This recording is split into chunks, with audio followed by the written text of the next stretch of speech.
Well, welcome back to News at Noon. I'm joined here with Carie Wailgum here from West Texas Rehab. Welcome back. Thank you. It's always fun to be with you guys. Of course, keeping busy even through the summertime. And we are already talking about something that's not till the fall, technically. Yeah, it kind of starts now because, of course, the cows are calving and there's a lot of working cattle to be done. So this is a great time for us to get out and visit our ranchers and start talking about Cattlemen's Roundup.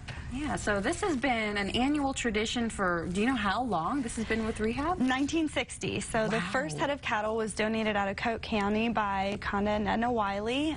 They came to us and said, hey, we really want to help out. What can we do? And they donated a couple head of cattle, and so started our neighbor helping neighbor philosophy, and we've been going on since then.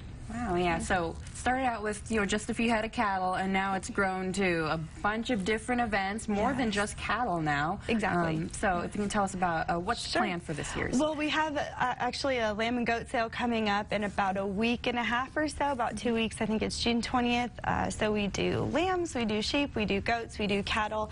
We have dances, we have auctions, we have all kinds of things that it covers from now all the way through about the middle of November. So it's a big event. We actually had an agricultural extension added last year for our roundup for Rehab, which is the cotton roundup. So now we work with several local gins here. We have 3 or 4 who are participating and will continue to grow, but they donate bales of cotton. So there's all kinds of ways to get involved with Roundup for Rehab. Yeah, so and this is spread throughout the entire Concho Valley and all over West Texas. Yes. For people who want to get involved. Now, how are we reaching out to people? How's Rehab doing that, and asking for help for people to join in on this? Sure. The best way is to give us a call or check our website to get involved. But otherwise, we go out and we visit different gins, we visit different ranchers, we work with particular chairmen in each county who help us extend to those ranchers in those areas, introduce us, help us make the ask. But it all culminates here for us with the producer's sale. That's September 20th. So we'll be doing a sale for cattle that day. We'll have our chuck wagon out, so come on out and have a meal with us and see what Rehab does.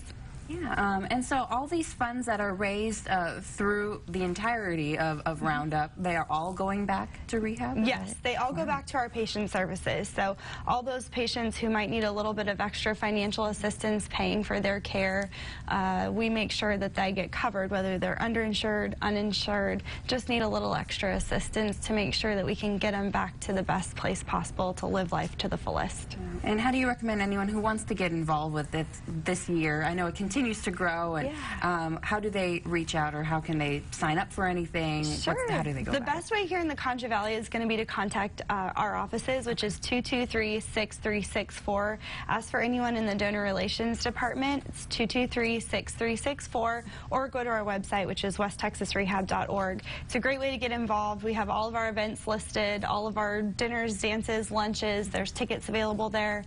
It's a great way to kind of find where you might fit in for the entire Roundup for Rehab. Right. So if you may not be a rancher, you can still help out by going to one of the dances. Yes. Or, yeah, we have a dance in Sonora, a dance in Ozona, a lunch in Ballinger. There's all kinds of ways to get involved with Roundup for Rehab. Yeah. So it's great that it's just so extensive. So there's plenty for any kind of palate, I guess you could say. Absolutely, and it's a great way to come out and meet our staff, meet some of our donors, and meet some of our patients. We always like to share our patient stories at those events and let you know what we do. Great. Well, thank you so much, Carie, for coming out here and sharing that with us. I know there's a lot to prepare for. So. A lot, but we're working hard. Yeah, very nice. Well, thank you. We'll be back with some weather after this, so don't go away.